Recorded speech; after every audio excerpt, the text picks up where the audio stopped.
Madoka chere mabi yangu tinokutambirai kunhau dzomanhoko dzozuwa rwechitatu mwedzi uno waGumiguru. Wadare reparamende wachange wari muno mamutoko panyamakwerere loji muzuwa ro13 mwedzi uno waGumiguru. Wanenge wari kutetekera pfungwa dzenyu wanhu maererano nokutekaidziwa kwemari yonyika yegore rinouya. Tinazoita kuendayo torekete pfungwa dzedu. Kanzuru yeguta reHarare kwai yagoparadza dzimba dzevanhu dzanga dzakavakiwa zvisiri pamutemo munzvimbo yecode comfort. Wanhu watosara waribe kana pokuringa kureketa kuno. Kanzuru yaita izvi asi mutemo unobvumira ba kuti zviitiwe wasina kupuwa pamwe pokugara. Idi heno ikweyo. Hurumende yedu yakaringana nokushomeka nokusaika pabodzipo komushonga wechirwere cheTB chorurindi. Izvi zvinotomugwisa tsitsi nokuti wari kureketa kuti mishonga yasara iri kupana bedzi kusvika mwedzi unoteera mwedzi waMbudzi. Heno kuti wanhu wanenge wasara nomwedzi yawo kuti wapedze mapiritsi wachagodii nokuti wakareka kupedzesa mishonga iyi kwai zvinogokonzeresa kuti chirwere chireke kugorapika.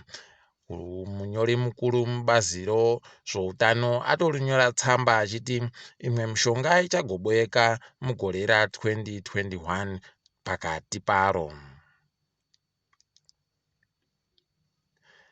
Wanhu wakabatiwa nodzihwa mupengo munyika medu wasvika pazviuru 1,950 kureketa kuno wari kuhwara nacho chirwere chi wari kusvika chiuru 1,307.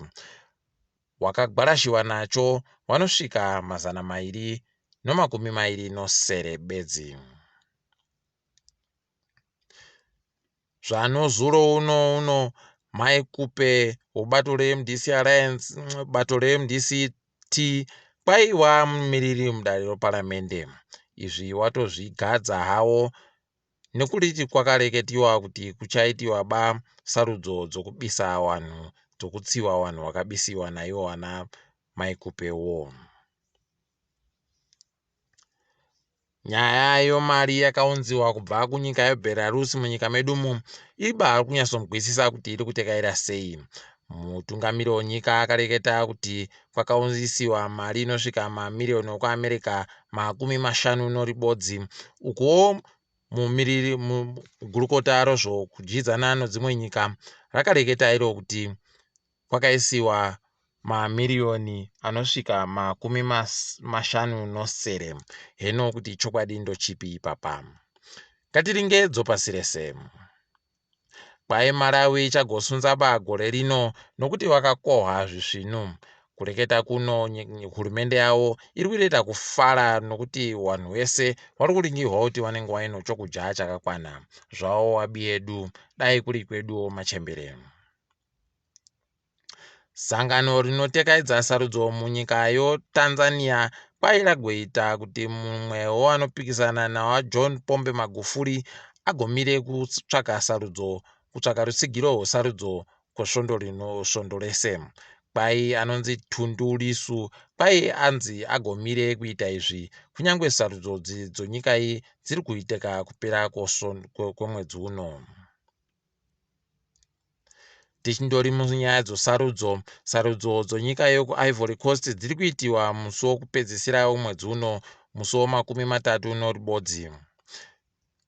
Zvakandodaro mutungamiri wenyika iyi Alassane Ouattara abva areketa kuti warimi wechirimwa chokoko wakugopiwa mari yakaingidziwa zvokusvika pazvikamu 20 kubva mu100.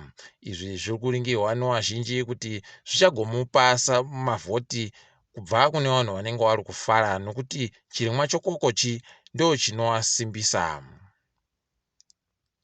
Wamwe wanoita zvokuratidzira kunyika yeCongo wakasungiwa kuFrance uye vanogona kundopinziwa mutirongo kureketa kuno. Kwai wakada kubuda nozviumbwa zvakange zvakabiwa nonyika dzokumawiridzi zvakaita kuti wasungiwe. Heno kuti zvichagodii asi tinoimba kuti wagotakanurwe kubva muusungwamo. Takadaro mabi angu togumira pano. Ndini wenyu mhandu wenhau, tiboyane musi womuvhuro.